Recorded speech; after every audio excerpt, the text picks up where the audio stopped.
Olá pessoal, sejam bem-vindos a mais um bloco da Clarabóia Espeleológica, que é um evento organizado pela Sociedade Excursionista Espeleológica. Esse evento normalmente ele é feito de forma presencial dentro da UFOP e devido à pandemia ele está sendo oferecido de forma ampla para toda a comunidade através dos canais da SE. A minha participação, a minha colaboração com essa Clarabóia Espeleológica está sendo realizada no bloco 7, que é sobre espeleoturismo, e dentro do espeleoturismo a gente veio aqui para conversar um pouco sobre o plano de manejo espeleológico do Peruaçu. Bom, eu vou me apresentar primeiro. Meu nome é Thiago, faço mestrado na UFOP atualmente e meu projeto está relacionado com a espeleogênese das cavidades do Parque Estadual de Ibitipoca, onde que nós temos a maior caverna em quartzito do país, que é Marte Miniano 2. Eu sou geólogo pelo UFMG formado em 2017 e desenvolvi meu trabalho de graduação com mapeamento geológico e geoconservação na Pedra Riscada em São José Divino, Minas Gerais, que é o maior monolito do mundo. Também sou formado em turismo pela UniBH em 2005 e eu sou sócio-diretor da GeoIT Consultoria, que é uma empresa voltada para licenciamento ambiental. Eu sou membro da SE desde 2017, quando eu mudei para Ouro Preto, Minas Gerais. Eu faço parte do Grupo Bambuí desde 2001 e eu iniciei na espeleologia com os membros do NAI, Núcleo de Atividade Espeleológica, em 2000. E eu faço parte da seção de espeleorresgate da SBE, sou coordenador da região Sudeste.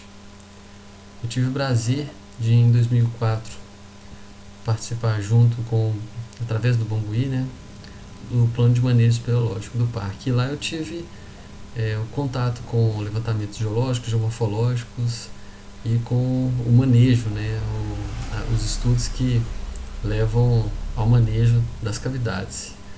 E durante essa pesquisa, durante os trabalhos lá no Peruaçu, me deparei com esses levantamentos todos, com aquele volume, aquela caverna, aquela coisa maravilhosa, e eu estava ali desenvolvendo alguns estudos e eu falei, putz, entrei no curso errado, devia ter feito geologia e não turismo. Mas aí fiquei mais um ano, formei e com aquela intenção de fazer turismo, me aproximando ainda mais da espeleologia. E em 2010 que eu finalmente fui fazer turismo. Mas se não fosse o Peruaçu e o Bambuí, eu não teria tido essa oportunidade de me enveredar pelos caminhos geológicos. Bom, então tá. Então eu vim aqui apresentar para vocês um pouquinho de como foi feito o plano de manejo espeleológico do parque.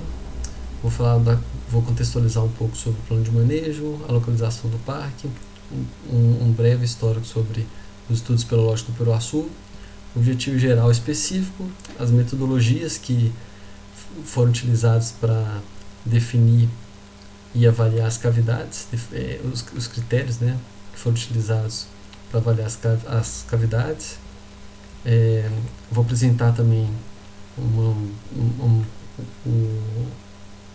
uma breve documentação cartográfica e fotográfica que foi elaborado, assim como o diagnóstico que foi elaborado para as cavidades. Na verdade, só para uma cavidade. Eu peguei como exemplo apenas uma cavidade, que o mapa dela é menor comparado com os outros, e a gente consegue ver mais detalhado isso.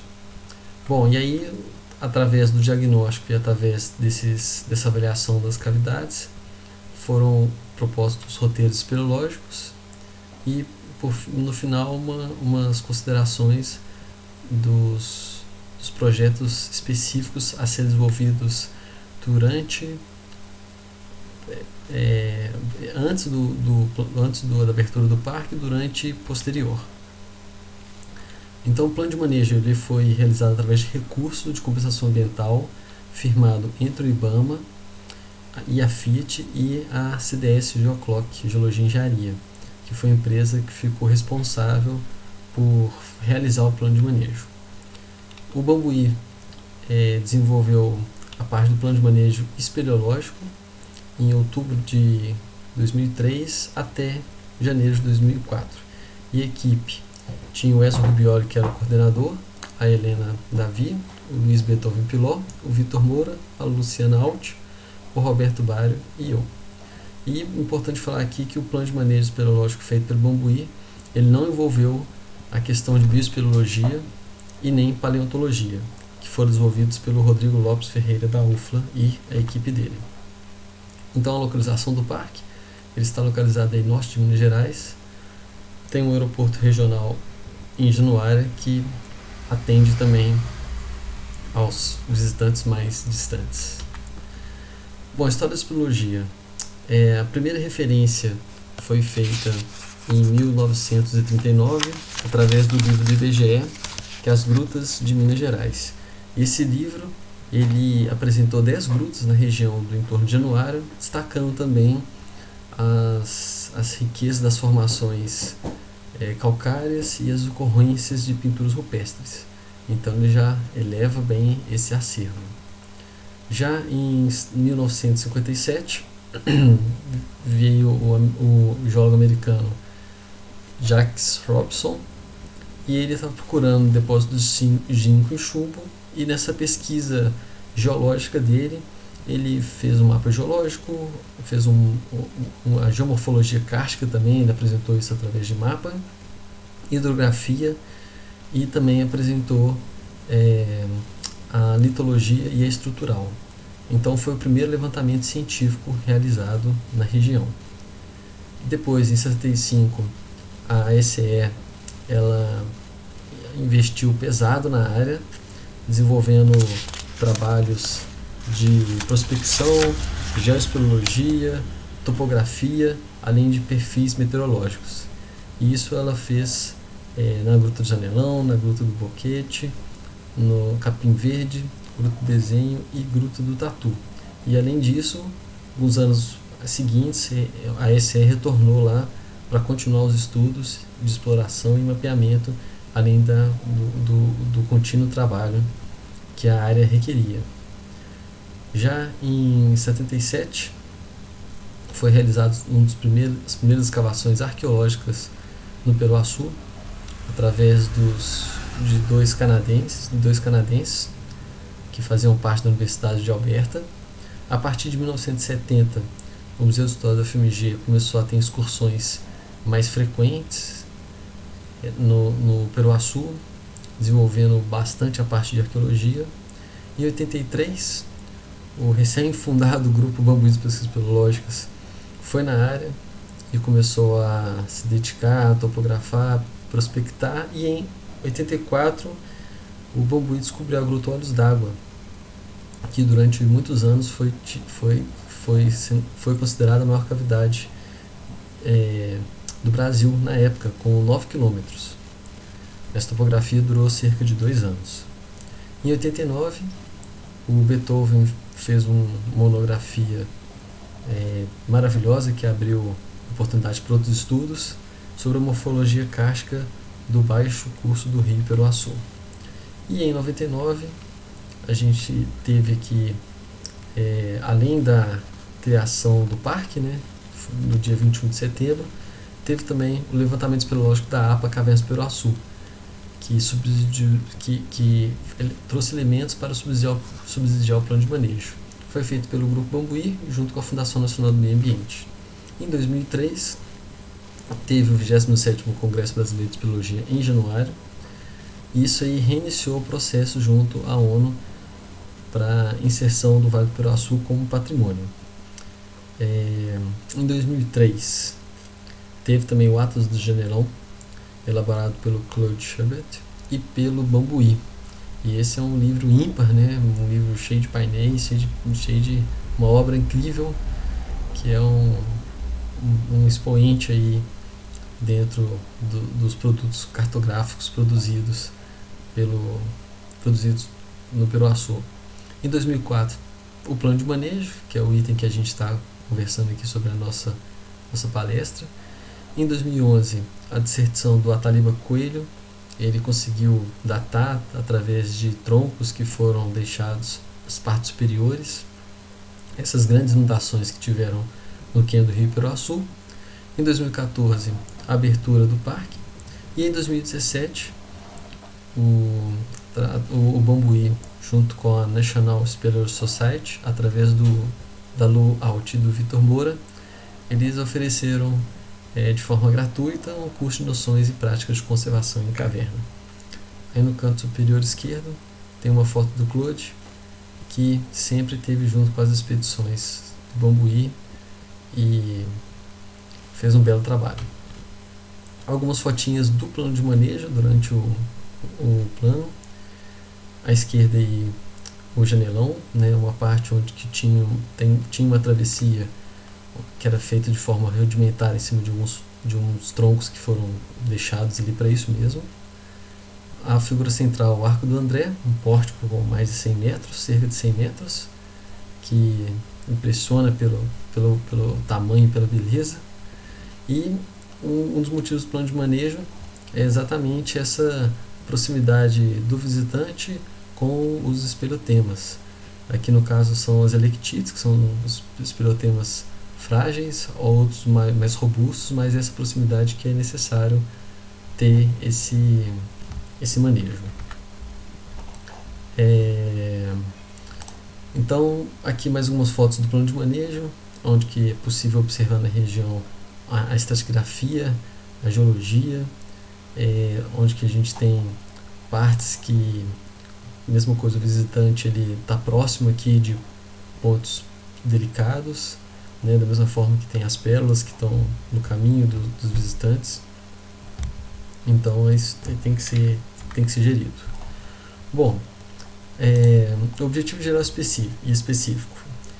Inicialmente, o objetivo geral é o levantamento do patrimônio do parque, e assim também como os possíveis impactos da visitação turística, da implantação da visitação turística e as medidas mitigadoras. E o objetivo específico foi estudar esse polígono da Fazenda Terra Brava, assim como, em um segundo momento, o restante da unidade de conservação, sendo que foram priorizadas 10 cavidades: Gruta do Rezar, Gruta dos Cascudos, Gruta dos Desenhos, Gruta do Carlúcio, Arco do André, Lapa do Índio, Gruta do Janelão, Gruta dos Troncos, Gruta Bonita e Gruta dos Caboclos. O nosso trabalho aqui, como é um tempo curto, eu estou focando bastante na Lapa do Índio. Então, na Lapa do Índio que eu vou apresentar os mapas temáticos, na Lapa do Índio que a gente vai falar sobre essa questão de impactos. Então, ela que vai ser apresentada aqui. Sobre metodologias e técnicas. Inicialmente, os critérios eles foram feitos levando em consideração o estado de conservação, a fragilidade e vulnerabilidade. O estado de conservação ele é observado pelas pichações, pelo lixo, pelo pisoteamento que o impacto provoca. Já a fragilidade e vulnerabilidade é a relação dos elementos da caverna que são frágeis. Então são espeleotemas, pode ser também pinturas rupestres. Então o que está ali próximo e acessível aos visitantes e é frágil e vulnerável é considerado um ponto delicado. Já o grau de risco do visitante e os atrativos de observação, eles são feitos de forma empírica, né? Você percebendo ali que o deslocamento de certo ponto leva um risco, ou que você está numa dolina e existe o risco natural de colapso de rocha, de parte da rocha. E os atrativos de observação, que dentro das grutas, né, assim como no seu entorno, tem outros atrativos além das próprias grutas. Então isso é levado em consideração, é levado para se ter um destaque nesses atrativos. E um dos critérios também foi a questão da geospeleologia, que trouxe informações geológicas para o âmbito da espeleologia, e através das informações geológicas que é possível também você conseguir ter um monitoramento para saber se tem alguma estrutura que pode vir a desprender e aumentar o grau de risco ao visitante. E dentro dessa metodologia tiveram os trabalhos de campo, que a gente vai aprofundar sobre isso, como foi feito.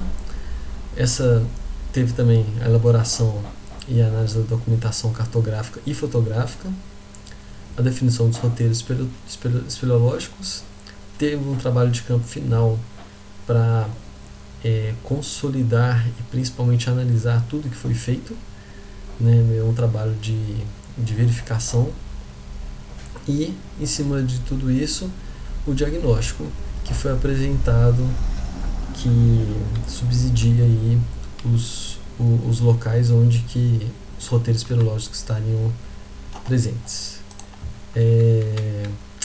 Bom, então continuando ainda sobre essa questão dos trabalhos de campo. Inicialmente a gente fez os percursos, eles são feitos através de um cronômetro e odômetro do carro. Isso é feito para poder saber quanto tempo que está sendo gasto e qual que é a distância. A soma final de tudo isso vem em uma ficha e é mostrado qual foi o deslocamento em quilômetros percorridos e também quanto tempo que é necessário. Dessa forma você consegue elaborar um roteiro espeleoturístico. E dentro dessas etapas também a gente fez a marcação da trilha com GPS e a plotagem em ortocartas. As grutas tiveram algumas grutas que foram necessárias detalhar ou mesmo topografar, algumas foram topografadas para atender o plano de manejo. Foi feito o preenchimento da ficha geoespeleológica, do entorno e das características ali da cavidade, e foi feito também o preenchimento da ficha de uso, conservação e impacto, onde que se traz o estado de conservação da caverna do seu entorno. Tivemos também o levantamento de temperatura e umidade tanto da boca das cavernas quanto da parte interna, o levantamento preliminar da vazão do rio Iperuaçu, os locais onde possíveis travessias, sendo que esses pontos de travessia no rio são um fator de risco muito grande para o visitante, então eles têm que ser bem analisados, têm que ser bem pensados. E o levantamento fotográfico do patrimônio, assim também como do patrimônio depredado e também dos painéis rupestres, de pintura rupestre. Então nosso trabalho de campo ele também elaborou os mapas temáticos, que você indicava, cada equipe tinha uma finalidade, né? Uma equipe estava nessa de fragilidade e vulnerabilidade, a outra equipe de risco ao visitante, e aí cada um pegou um tema, estado de conservação de caverna, atrativo de observação dentro das grutas, rotas de visitação atual e sugestão de implementação de rotas e estruturas de visitação. Então, em cima disso que foram feitos os mapas. Esses mapas eu vou apresentar e especificamente da Lapa do Índio. Então aqui uma documentação fotográfica, e nesse ponto é importante observar que as fotos elas têm a sua visada indicada como se fosse um olho aqui. Então essa foto número 1 ela está olhando para essa parte aqui, que é a entrada do janelão.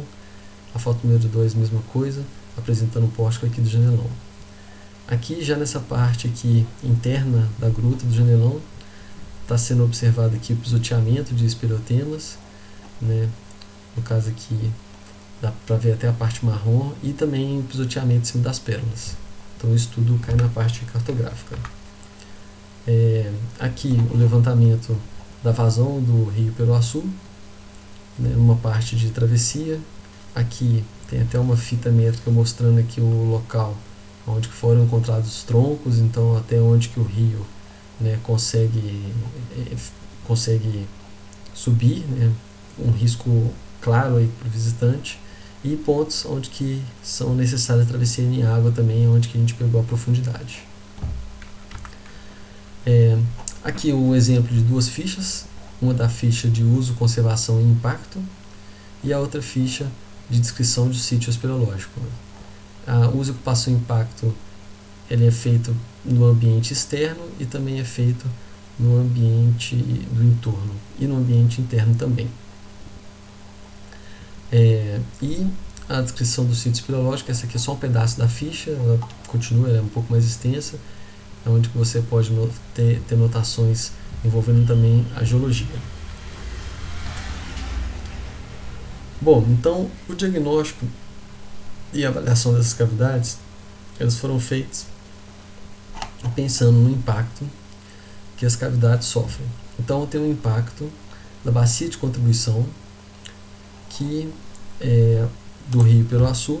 Então o entorno, todo o impacto que essa bacia sofre, ela acaba que contribui para o impacto da cavidade. Então o entorno da cavidade ele é avaliado e também o interior da cavidade. Aí foi a ficha de estado de conservação, fragilidade e vulnerabilidade. Já o risco ao visitante, ele foi pensado de duas formas: do risco involuntário, que são as endemias típicas da região, e os riscos voluntários, que travessia de corpos hídricos, subidas mais fortes, deslocamento sobre blocos, zonas de penumbra e até queda de blocos, como é o exemplo aqui nessa imagem. Está aqui o Vitinho, e esse é um bloco recém-desprendido dentro de uma das dolinas do Chinelão, que é um risco natural, digamos assim, mas que ele tem que ser levantado. E os atrativos de observação são atrativos externos, ou seja, fora da gruta, mas que você pode estar ali vendo no entorno dela ou vendo próximo da entrada dela, e os atrativos internos. Bom, então no diagnóstico, a exemplo aqui da Lapa do Índio, a gente identificou lá no estado de conservação que tiveram marcas de visitação, restos de fogueiras e tochas, além de material remanescente de trabalhos arqueológicos. Pisoteamento intenso, inclusive seus pelotemas, trilhas alternativas e desordenadas, então eram várias trilhas e aí o impacto ele amplifica em vez de ser pontual, além de pichações e o pior de tudo aqui, incisões sobre a rocha e painéis de arte rupestre, que é uma questão que não tem recuperação. E a fragilidade e vulnerabilidade da Lapa do Índio são os painéis rupestres, que estão muito acessíveis ao visitante, então ele consegue entrar em contato com isso e isso tem que ser evitado, além de uma gama variada de espeleotemas de vários tamanhos e qualidades e cores também. Então, devido a isso, dessa proximidade desses espeleotemas estarem próximo do visitante, são pontos frágeis e vulneráveis. Já o grau de risco na Lapa do Índio, a gente classificou a trilha como baixo risco, que é uma trilha simples e fácil de chegar. Colocamos a ressalva que na época de chuva ela pode estar um pouco escorregadia. E a caverna, a parte interna da caverna, a gente considerou um risco médio, uma vez que ela tem uma zona escura ampla, mas também não tem desníveis ali próximo, são coisas menores, então ela foi considerada um risco médio e tem passagens mais estreitas também. E o atrativo, obviamente que a gruta sim, o atrativo, mas a visão a partir da entrada da Lapa do Índio para a Gruta do Janelão, para a Gruta do Falso Janelão, para os maciços do entorno ali, em si é um atrativo também. E na gruta tem os painéis de pinturas rupestres, né, um atrativo incrível ali em toda a região, várias tem, mas são atrativos também. E no entorno, no interior da cavidade, é possível observar também vários espeleotemas, né, que compõem ali as paredes da cavidade, e também a dimensão das galerias e da gruta, que são atrativos também. Então, através desse levantamento, que foram feitos para essas 10 grutas, e foram elaborados 6 roteiros. A gente tem nesses roteiros, sendo 4 roteiros na parte central, nessa parte aqui, um roteiro na parte mais a noroeste e um roteiro mais na parte sul. Como a gente está focando aqui na Lapa do Índio para nossa conversa, a gente vai falar do roteiro 2, que é onde que entra a Lapa do Índio, mas também vamos comentar brevemente sobre os outros roteiros. Importante falar que que a gente pensou nos roteiros partindo dos centros de apoio, e aí no caso a gente sugeriu que tivessem alguns centros de apoio aqui, se não me engano 3 centros de apoio, e desse ponto a pessoa iria parar o carro para poder continuar a deslocar.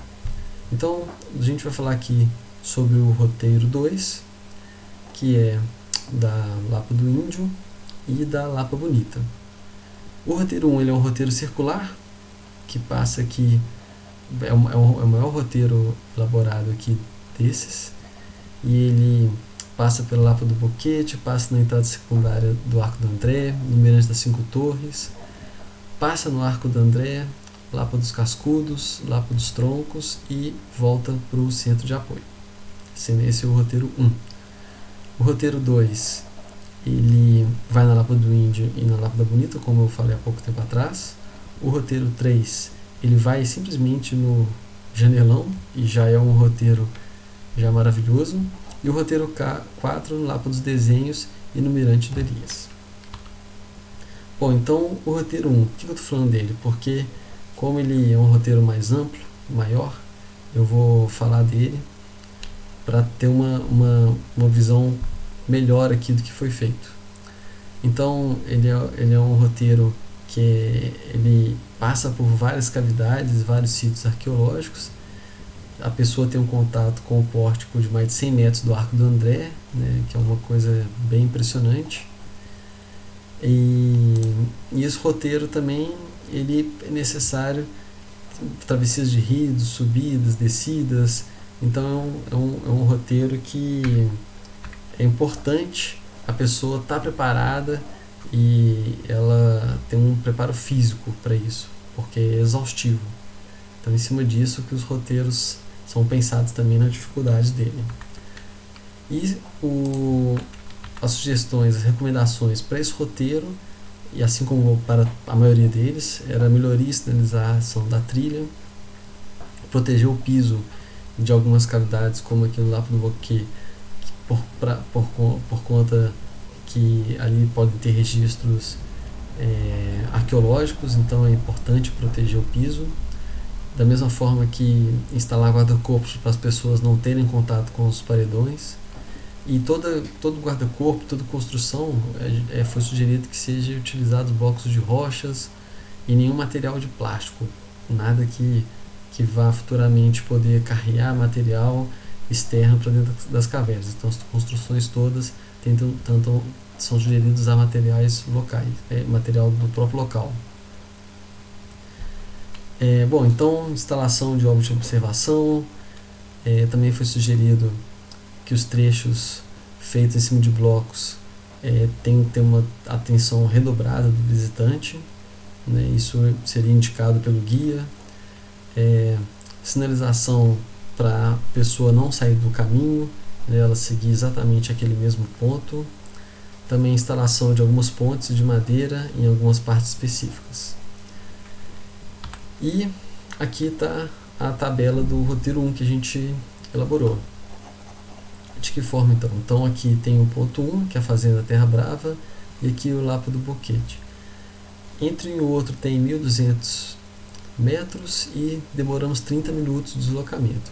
Na Lapa do Boquete ficamos 30 minutos parados, contemplando, fazendo observações. Então a soma disso aqui, desse roteiro todo, ele chegou a 7 km e 700 e cerca de 7 horas de duração.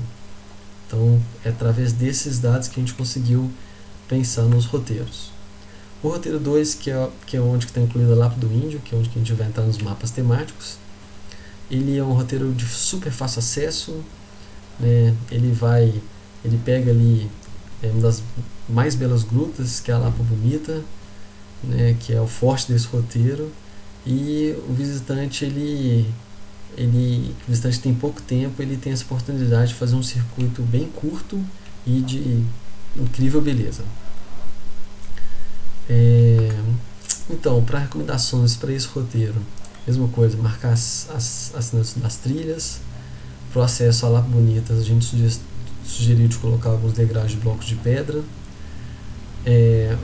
Utilização de iluminação individual dentro da parte escura, né, dentro da parte afótica, instalação de pequena escada de madeira no início da galeria da Lapa Bonita, sinalizar a trilha dentro da caverna e manter distância segura dos espirotemas. Então a gente planejou um percurso a ser feito dentro da cavidade, já afastando o risco dos visitantes entrarem em contato com os espirotemas e danificarem mesmo sem querer. Instalação de algumas pequenas passarelas, a proibição de passagem pelo Salão Vermelho, porque é um salão que ele tem um material sedimentar ali que não deve ser pisoteado e não deve ser impactado.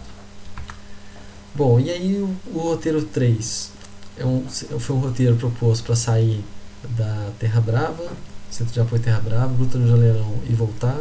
O roteiro 4 sai da Terra Brava também, vai lá para os desenhos em Mirante de Elias e volta. O roteiro 5 sairia do Centro de Apoio do Silu, passaria na Lapa do Caboclo, Lapa do Carluço e voltaria para o Silu novamente.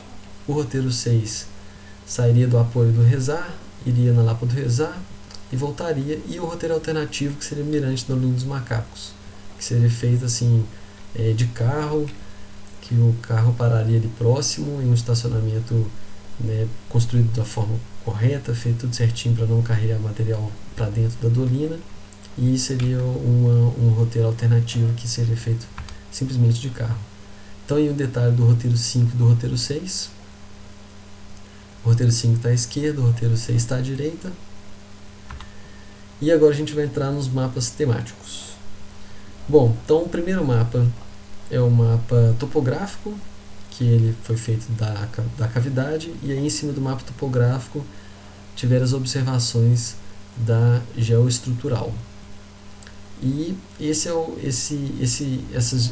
observações geoestruturais, elas servem para, ao longo de um tempo, ao longo de alguns anos, avaliar se está tendo algum deslocamento rochoso e se isso vai atentar contra os turistas.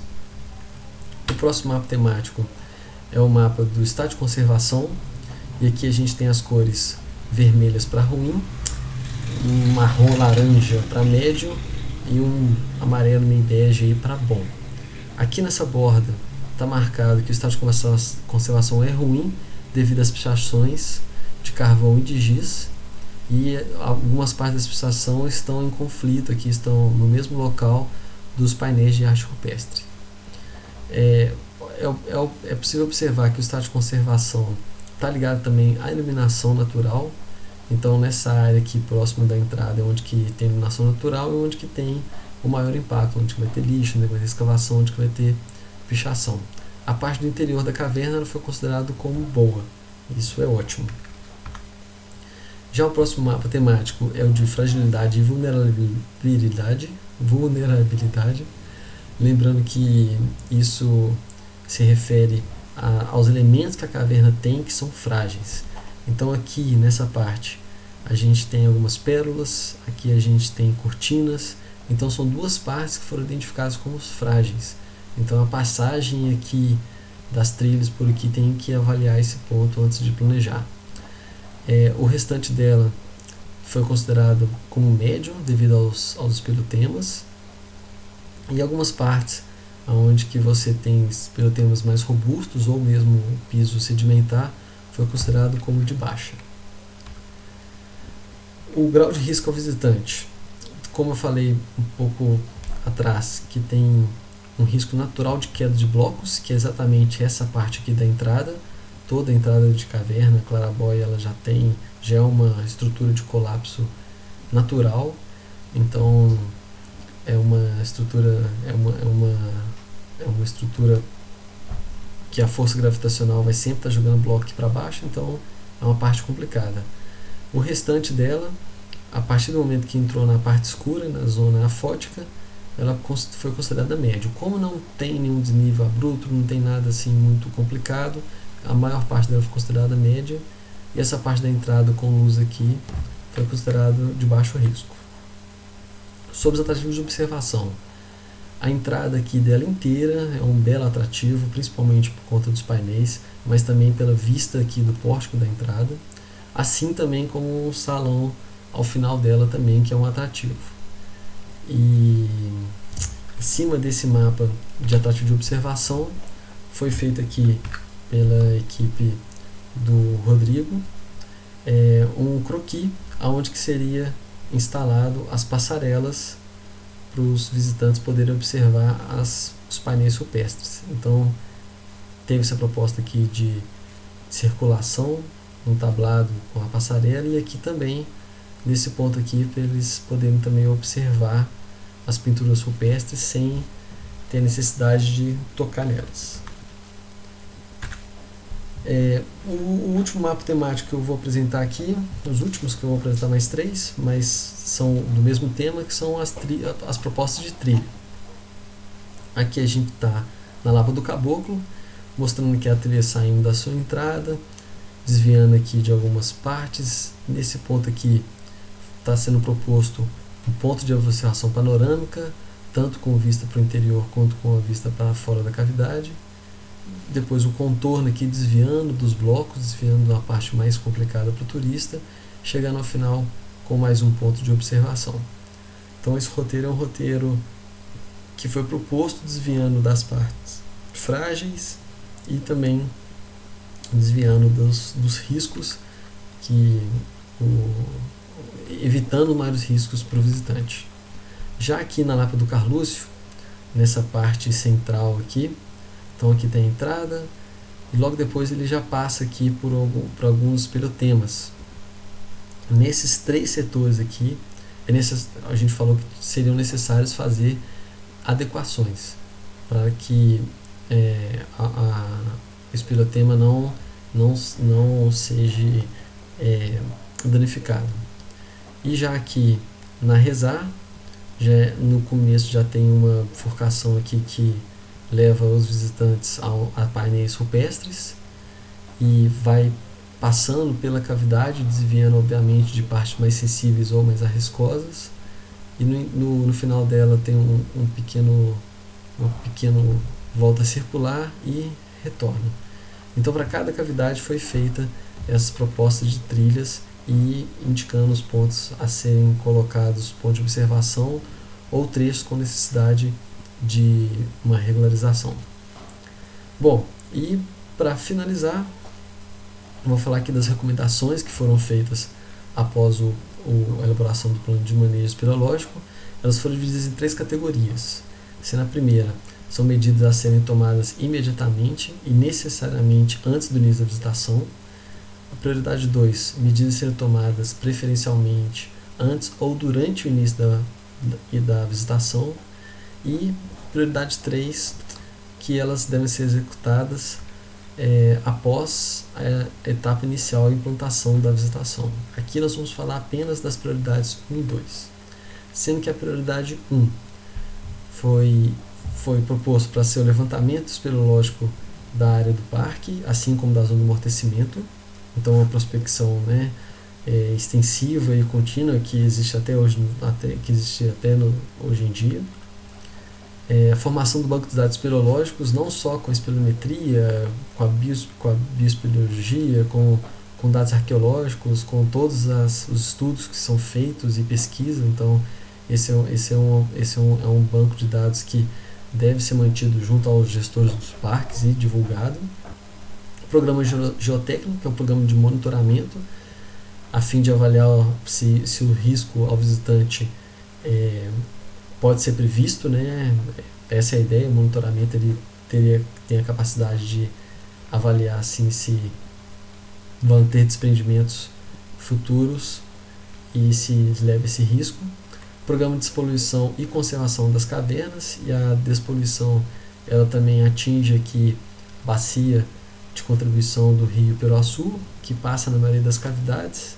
Então a despoluição do rio e conservação é essencial para que esse programa dê certo.